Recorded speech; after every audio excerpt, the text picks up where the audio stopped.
প্রতিদিন মাটি সতর্ক করে, প্রতিদিন সূর্যটা যখন রায়পুরে আসে তো সতর্ক করে, আনা ইয়াউমুন জাদীদ আলা আমালিকা শাহীদ, আমি নতুন দিন তোমার কর্মের উপরে আজকে আমি সাক্ষী। ফাক্তানিম, সুবর্ণ সুযোগ মনে করো, লান আউদ ফি হায়াতিক আবাদা, হতে পারে কোনোদিন আর তুমি আমাকে উঠতে নাও দেখতে পারো। বাইজিদ বোস্তামি রহমতুল্লাহ লেখছে, কুকুরটা পর্যন্ত আমাদেরকে সতর্ক করে।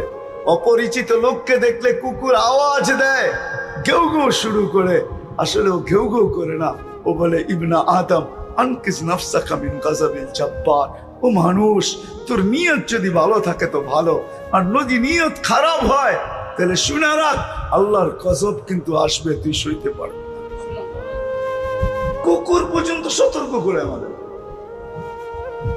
বিদায় বলেন, আসল জায়গায় চলে আসলাম, ছিলাম না।